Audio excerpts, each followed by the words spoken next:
Chapter 11, ASLS, Attention Superfluous Lever Syndrome. You probably all heard of ADHD. It's a conduction known as attention defect hyperactivity disorder. George and Harold had been diagnosed with it when they were in second grade. And George's dad had explained the people with ADHD are usually more creative than ordinary people. This made George and Harold feel very special. And they were their delegates like a badge of honor.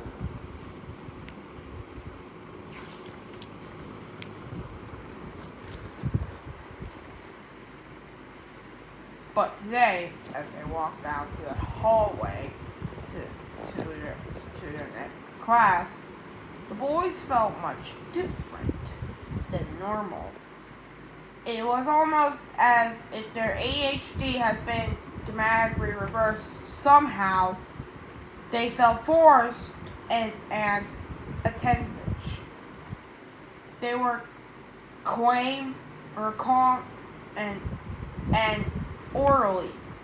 They did not feel the uncontrollable urge to daydream or misbehave.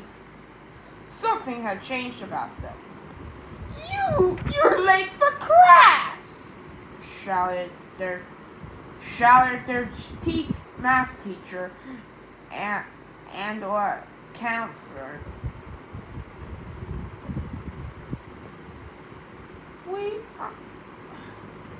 We are very sorry, said yesterday Harold robotically.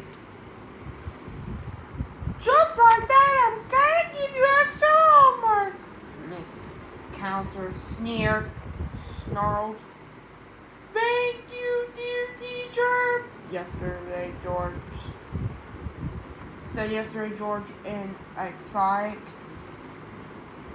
and monotone. That would be lovely. Mrs. Counselor eyed the two boys suspiciously as they found their way to their desks and sat down quietly.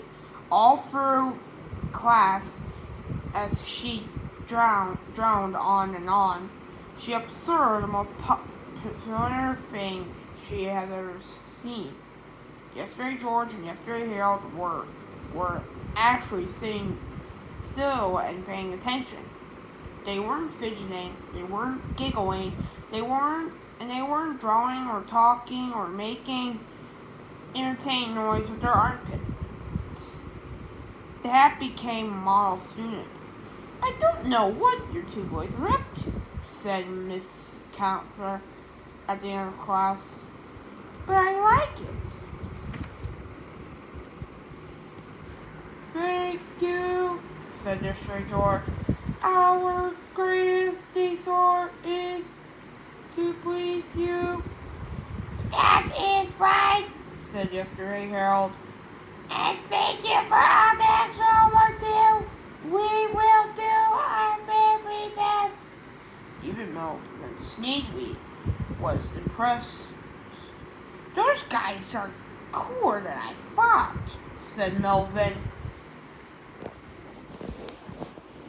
All through the day, yesterday George and yesterday Harold were making quite an inspiration on the faculty of Jerome Horowitz Elementary School. The teachers couldn't believe when the two boys walked right past the building board without changing the letters around.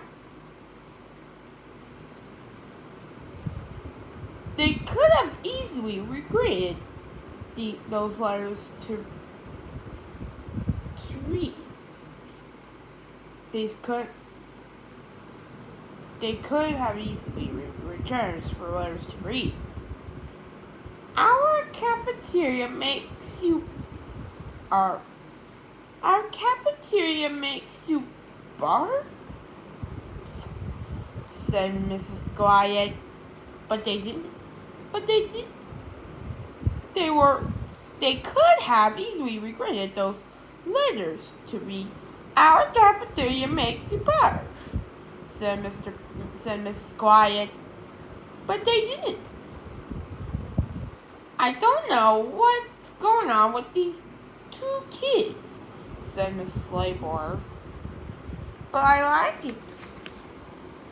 At the end of school day, Yesterday George and Yesterday Harold went around to each classroom, asking if they could do extra credit homework that evening.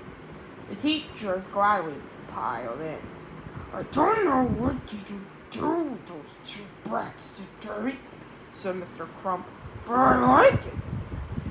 This is the only the beginning," Mr. Mears sneered. "Today I can change George and Harold. Soon I shall change the world." Unlike most mega launches, Mr. Mears had no interest in taking over the planet. He was smarter than that. He knew that the real money and power was in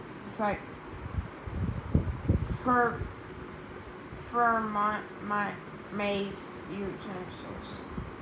Mr. Mears had created a formula that transformed children into highly active overt slaves.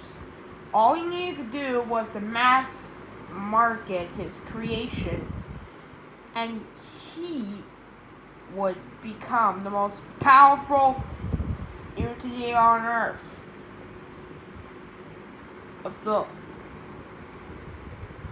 Adults will pay through the nose for that kind of thing, he laughed. He said with a laugh, petting Mr. Crump's head affectionately. "But for now,